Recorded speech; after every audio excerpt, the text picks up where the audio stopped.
بسم اللہ الرحمن الرحیم۔ السلام علیکم۔ اسد ابن ابراہیم ادبیلی مالکی جو علماء اہل سنت سے ہیں، وہ عمار ابن یاسر اور زید ابن ارقم سے روایت کرتے ہیں کہ امیر المومنین علی ابن طالب ایک روز ایوان قضا میں تشریف رکھتے تھے۔ ہم سب آپ کی خدمت میں حاضر تھے۔ اچانک شور و غل کی آواز سنائی دی۔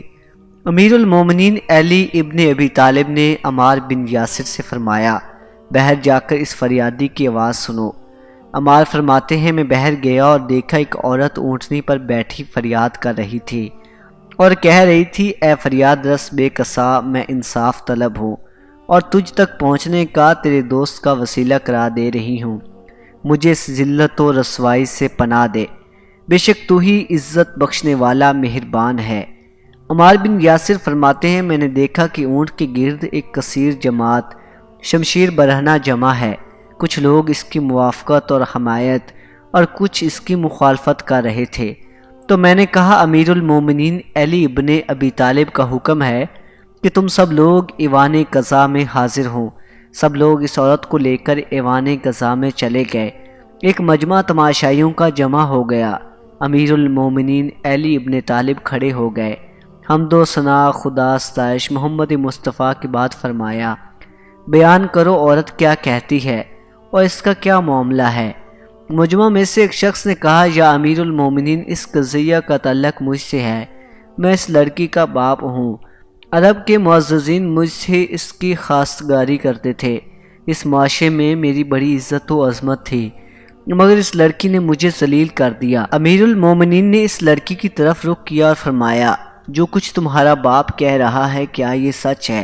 لڑکی روئی اور چلائی، یا امیر المومنین، پروردگار بزرگ و برتر کی قسم، میں اپنے باپ کی بے عزتی کا باعث نہیں ہوں۔ لڑکی کا بوڑھا باپ آگے بڑھا اور کہا، باخدا یہ جھوٹ بول رہی ہے، یہ بے شوہر قانونی حاملہ ہے۔ امیر المومنین نے لڑکی کی طرف رخ کیا اور کہا، کیا تو حاملہ نہیں ہے اور تمہارا باپ جھوٹ بول رہا ہے؟ آقا یہ سچ کہہ رہا ہے، لیکن آپ کے حق کی قسم میں کسی خیانت کی مرتکب نہیں ہوں۔ پھر امیر المومنین نے کوفہ کی مشہور داعیہ کو بلوایا اور کہا، اسے پس پردہ لے جا کر مجھے صحیح حالات سے آگاہ کرو۔ داعیہ لڑکی کو پس پردہ لے گئی اور بعد اس تحقیق امیر المومنین کی خدمت میں نہایت حیرت سے عرض کرنے لگی، مولا یہ لڑکی بے گناہ ہے، باکرہ کنواری ہے، کسی بھی شخص سے ہم بستری نہیں کی، لیکن اس کے باوجود حاملہ ہے۔ امیر المومنین لوگوں کی طرف متوجہ ہوئے اور کہا، تم میں سے کوئی شخص برف کا ٹکڑا لا سکتا ہے؟ اس لڑکی کے باپ نے کہا، یا امیر المومنین، ہمارے شہر میں اس وقت بھی برف بکثرت ملتی ہے، مگر اس وقت وہاں سے اس کو لانا کافی مشکل ہے۔ امیر المومنین نے بطریق اعجاز ہاتھ بڑھایا اور قطعہ برف ہاتھ میں تھا۔ داعیہ سے کہا، لڑکی کو باہر لے جاؤ اور ظرف میں برف رکھ کر لڑکی کو برہنہ اس پر بٹھاؤ اور جو کچھ خارج ہو مجھے مطلع کرو۔ داعیہ لڑکی کو باہر لے گئی اور برف پر بٹھایا۔ کچھ دیر بعد سانپ خارج ہوا۔